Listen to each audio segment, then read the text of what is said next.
If all the time I'm a woman and I'm thinking about how I'm not good enough, if I'm thinking about how clothes are looking on me, if I'm thinking about all these other women around me that are better than me, then how can I focus on things that actually really matter? If my career is important, for example, don't I want to focus on that instead? Or if I'm talking to someone who's maybe a really great connector or someone who can, I don't know, my boss, like, do I really want to be thinking about this kind of stuff?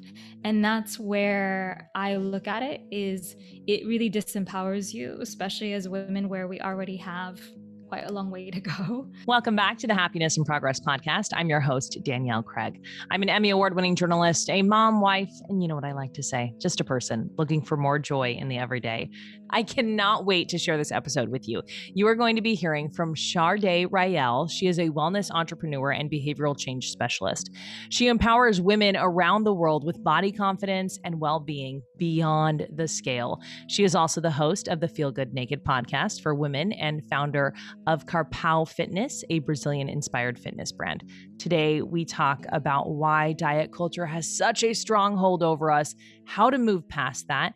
We also talk about how to feel good naked without losing weight, and some of the mindset shifts that we can practice right now, today, without changing the way we look to start feeling better in our skin. Let's get to it.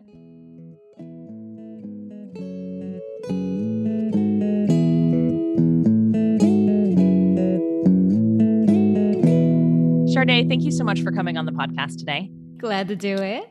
So let's talk a little bit about diet culture. I've talked a lot about it on the podcast, so I think everyone's kind of aware what it is.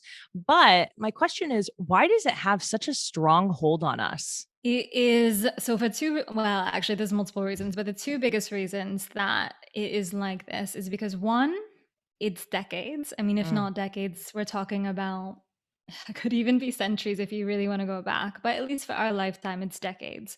So I compare it kind of to a language. And if you imagine that you hear a language from the time you're a kid and you keep hearing it again and again, you get fluent. You might not necessarily want to be, but if you hear it on TV all the time, your family's, and so you have to really go deep to understand what are the words that I took in, essentially, for better, the concepts as words, I guess. And from the sense of it not being obvious, which is the second issue, is that we know when someone says something such as, I'm going to do a juice cleanse for 7 days of just celery. That's something we can identify as diet culture. That's obvious. We know that, okay, whether we do it or not, we accept that it's probably not great for us. But if someone says something to you such as, I just did this great spin class and now I can go have a cocktail, you might not think about that being that bad. Or if someone says, oh, I'm eating really clean right now, I feel so much more energy, you might not recognize those things. And that is really where it gets a little difficult.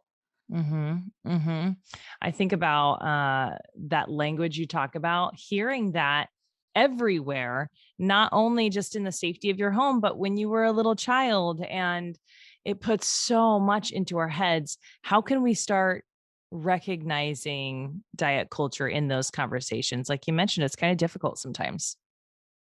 It's really difficult. So the first one, which everybody knows to do, is to watch what you say, your words. So things you say about your body, things you say about what you need to change. We know that. We know if you look in a mirror, I'm not going to say I have these massive thighs. I could say I have thighs, or I could say nothing. So that's kind of the first step that we know. We understand, it makes sense. It's hard, doesn't make it any easier. But then how do you then go from that to, well, it's not just the words I say, but it's what my mom says when she talks about my thighs, but not just my thighs, what she says when she talks about girls' thighs. And I think that's where it gets difficult, because you can control your language to a degree, you can help educate others around you, but what happens when they're saying it about other people in front of you? That's a lot harder. And that's where it comes down to persistence. Honestly, it's persistence. It's educating others and not just yourself, because you're not enough. You really have to go beyond that. I think it's persistence, even with your own thoughts, because like you said, this is hard. This is ingrained in us. This is generations and like you said, probably centuries old. Mhm. And so it's going to take practice. And I do think we need to be gentle with ourselves when we're in front of the mirror and we're Yeah. like, oh my gosh, my thighs. Oh, wait, remember, I don't want to say that to myself anymore. Uh, I've noticed as I've kind of become more aware of this, that when other people are talking about their bodies or other people's bodies or this diet or all the things, it just doesn't make me feel good, just in general. No, and there's small comments. I was out with a friend who's a long-term friend that was saying something like, "Oh, can you believe what that girl's wearing? It's showing off so much skin." And it wasn't necessarily about her not looking good enough to wear it. It was more along the lines of, judging her for wearing it. And that situation happens all the time, especially as women to us. And it's so easy to agree with them or to Hmm. pretend it didn't happen instead of to say, no, like, actually, she looks fine, or, let them do what they want. That's a lot harder, especially if you're with someone who's a much more dominant personality. Hmm. I have noticed if I have those kind of feelings or I'm responding to someone who said something like that, my first step has been like, I wish I felt more comfortable to wear something like that. Like Yeah. where is this coming from? This judgment? Is this because I don't wear stuff like this? Is this because I was taught not to wear stuff like this? I think kind of taking it apart in that way can walk us away from the judgment and kind of just look internally. Yeah, it is. It's examining it, like how we always talk about. It's about the awareness first. That's Hmm. the first thing, is to just notice you're even doing it, and then to explore deeper. And it's exhaustive work, but it took decades to get this way. It's not as if one night is gonna erase all of those lessons essentially that you have. Why do you think it's important that we try to get away from this? It's actually a really good question, right? Like we take it for granted that you would want to. The biggest reason I say is I kind of look at it from an empowerment stance. And because I work pretty exclusively with women, I really look at it from that lens of, if all the time I'm a woman and I'm thinking about how I'm not good enough, if I'm thinking about how clothes are looking on me, if I'm thinking about all these other women around me that are better than me, then how can I focus on things that actually really matter? If my career is important, for example, don't I want to focus on that instead? Or if I'm talking to someone who's maybe a really great connector, or someone who can, I don't know, my boss, like, do I really want to be thinking about this kind of stuff? And that's where I look at it, is it really disempowers you, especially as women, where we already have quite a long way to go. So Mhm. that's how I look at it. Yeah. The amount of energy it takes. Like if you're putting all this energy into that, what is missing your energy? Yeah. Relationships, how you're showing up with your goals at work or whatever it is. Yeah, it's that obsessiveness. And this is why, for example, some people will say, "Oh, I'm a non-diet person, but I believe in tracking macros." And because they see it as, how can you understand food unless you know the nutritional values of it?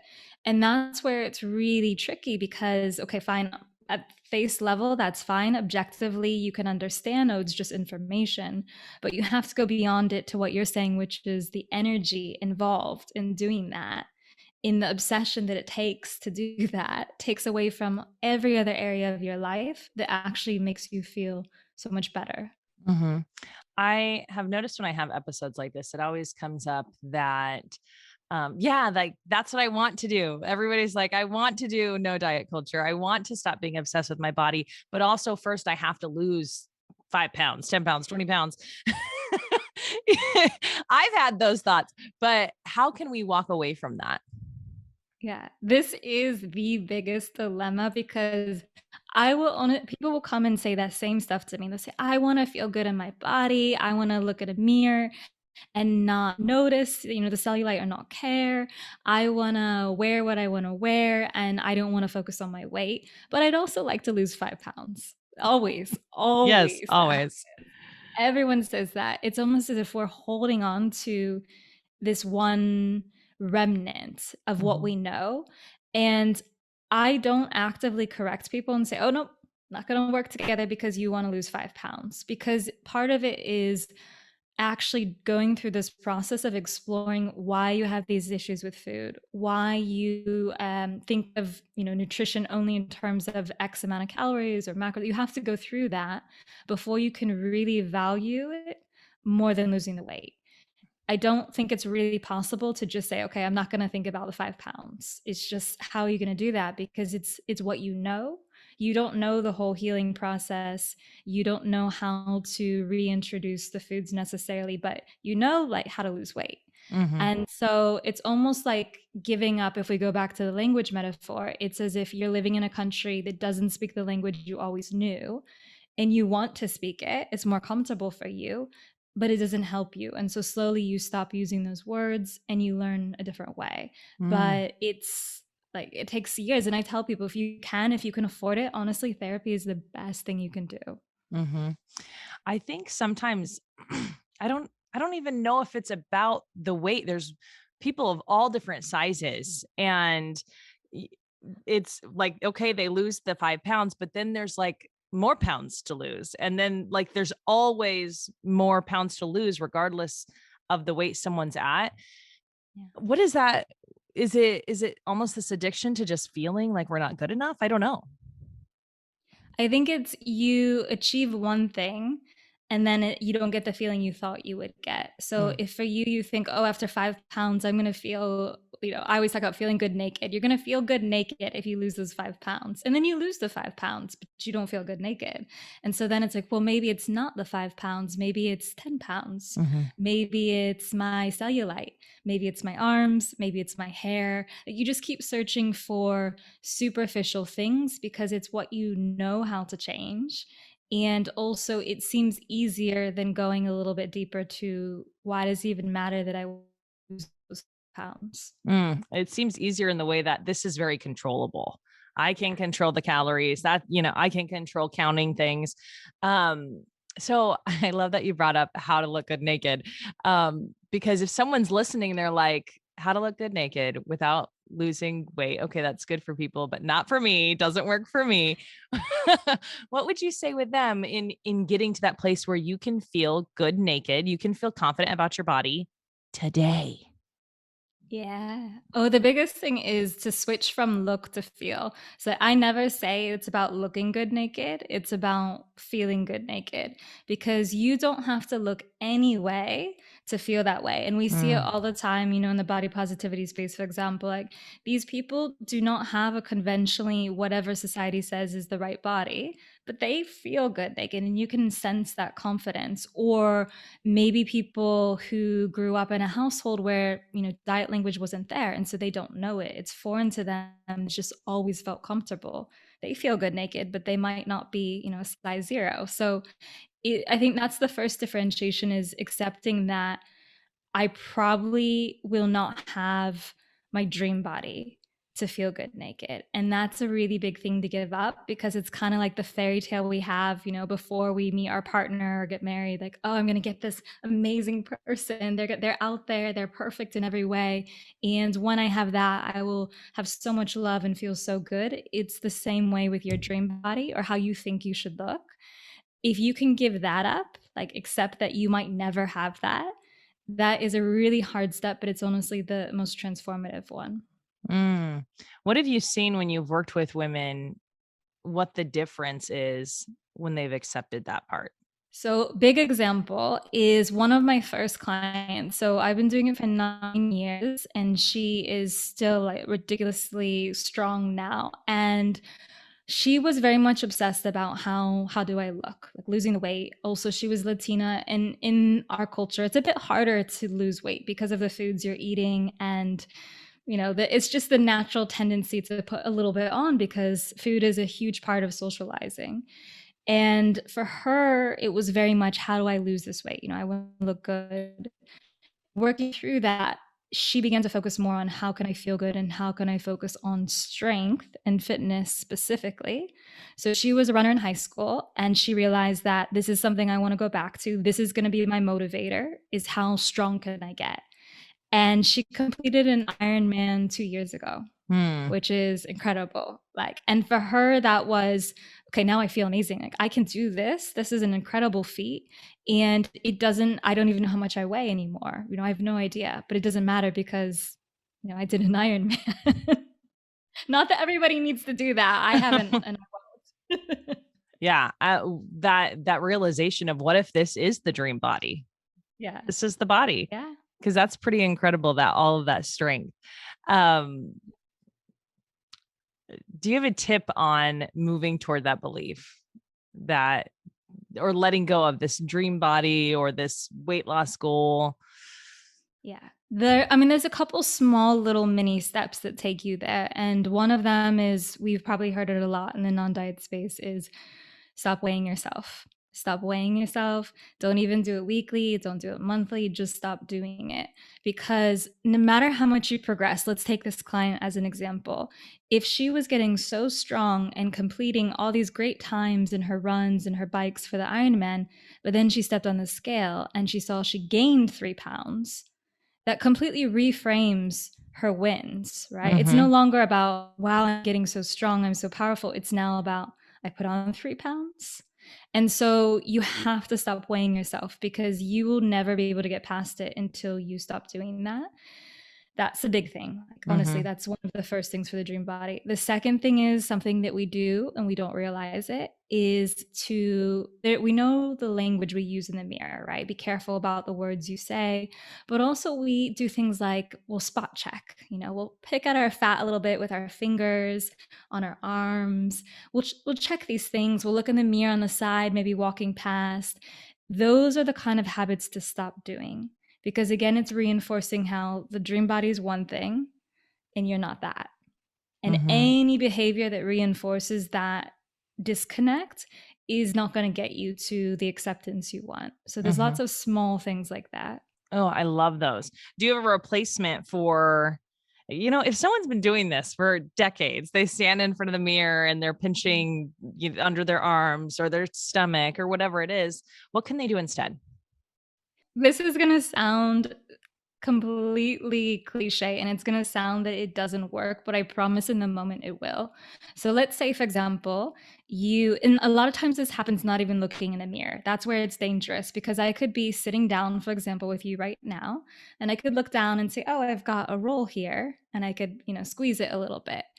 And that's not as obvious that I'm doing that because I'm not in front of a mirror. Maybe I don't really recognize it. So when I do something like that, instead of my first thought being, oh, this feels a little extra, like when did I put on extra weight? I say, okay, I'm sitting down. This is my stomach. It's natural to have this. I think the biggest thing is if you can repeat, it's natural to have this. It's natural to have cellulite. It's natural to have wider hips. It's not necessarily a positive thing, I guess. It's not saying, oh, my stomach is beautiful, my hips are beautiful, but it's a more realistic thing to say, because if you say it's beautiful, but you don't believe it yet, that's not going to work either. But you can't deny that, having hips is natural. Having, sitting down, having a roll is natural. So I think it's things like that, just rephrasing it, because you won't be able to stop the behavior initially. I think, sometimes when we want to lose weight, we'll almost mask it as, but this is for my health. And I'm prioritizing health. And you just kind of like inhale. What does that bring up for you? Obviously a lot. Because I've heard it so many times. Yeah. I've heard it so many times. And I understand, especially if people have a lot of weight to lose. Like, let's say, I recently was speaking to a woman on my podcast who lost 100 pounds. And the doctor said, you have to do this. It's for it genuinely was for her health. Yeah. And in that situation, it's a little bit harder, right? Because this is something that's clearly a little bit out of control and for your health, and you have to look at it. But when we're looking at someone who says, oh, I need to lose 20 pounds, 30 pounds, it's for my health. It's not for your health. Like, there are plenty of people who are that size, your size, who are healthy.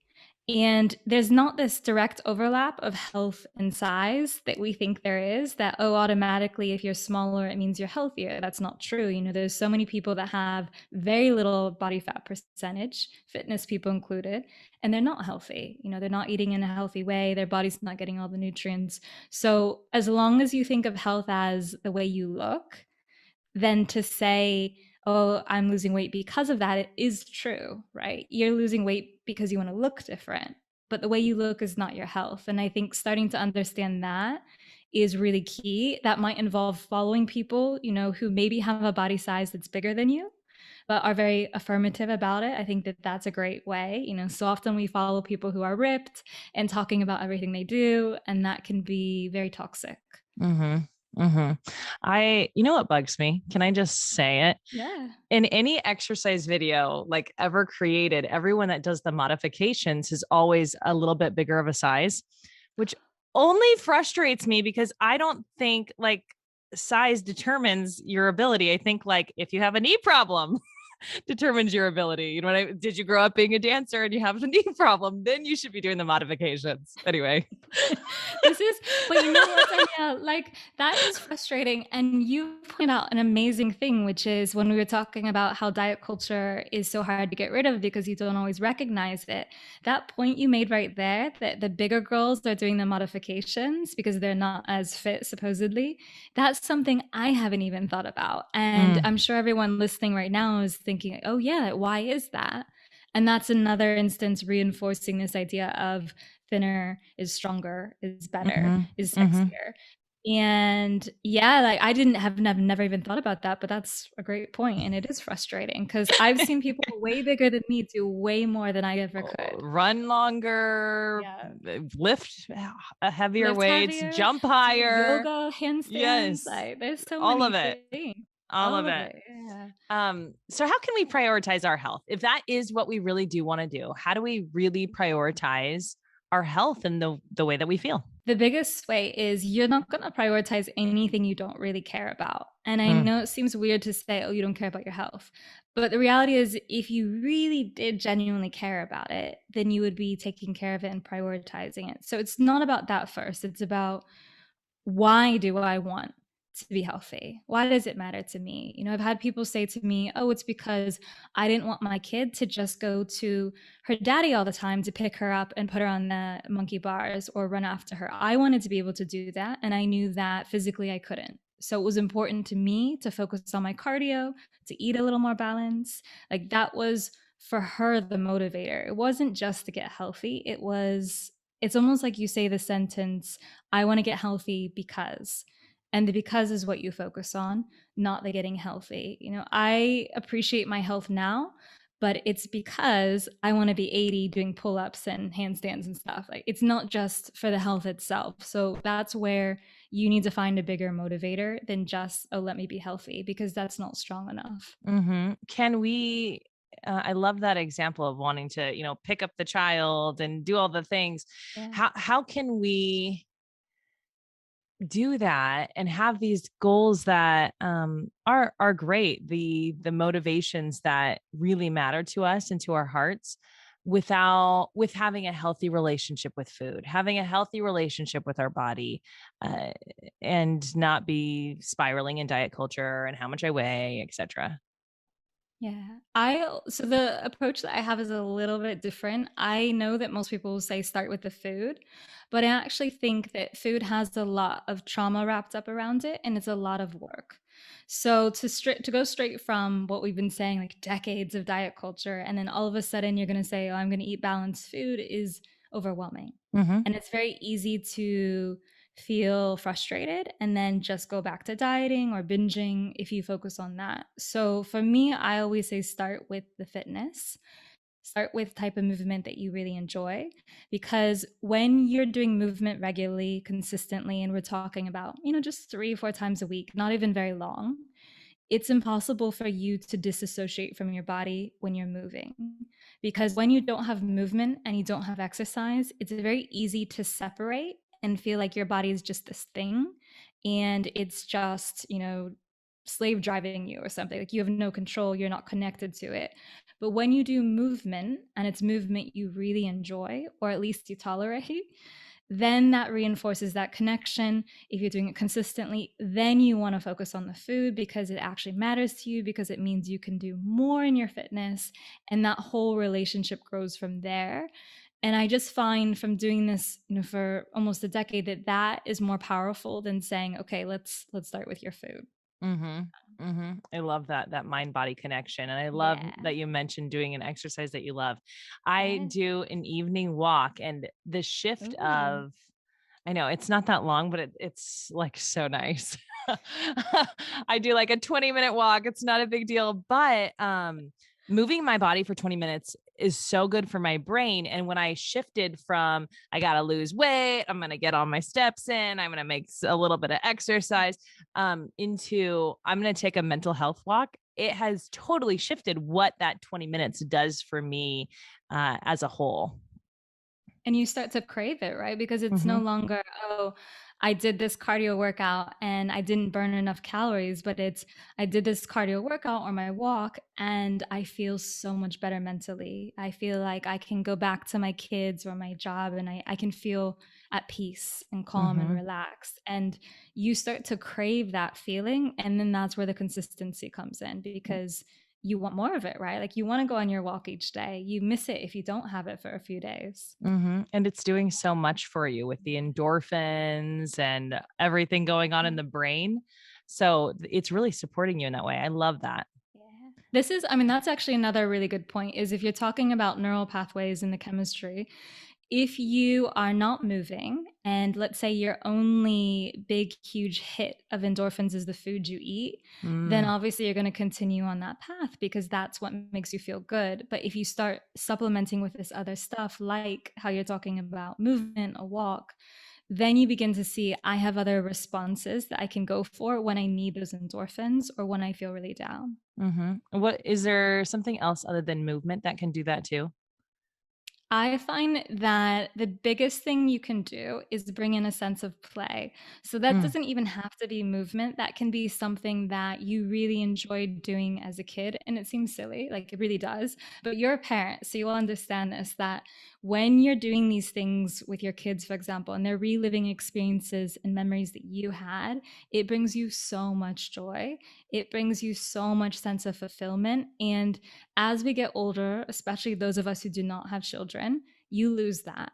And life becomes about the work and it becomes about comparison. And it's hard to escape that if you don't make time for anything else. And that's mm, why I really think the play is important. A lot of times that overlaps with movement, but it doesn't have to. There can be other things. It can be like being silly. It can be, I don't know, like anything that lets you feel well, I don't know how old your listeners are, but let's say it makes you feel 20 to 50 years younger.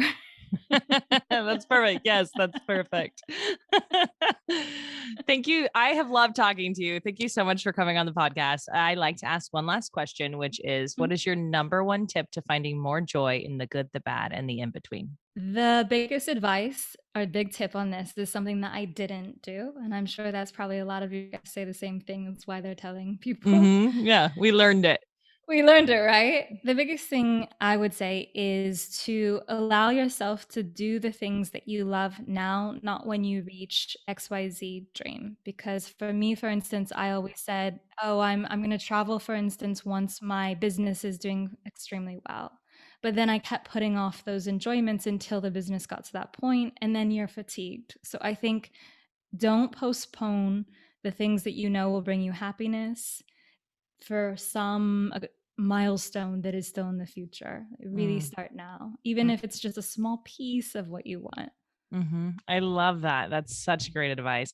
Thank you so much, Chardét, for your time. I love talking to Chardét. I'm so excited about the work that she's doing. You can find more information about her by going to show notes. I want to thank you for being here on Happiness in Progress.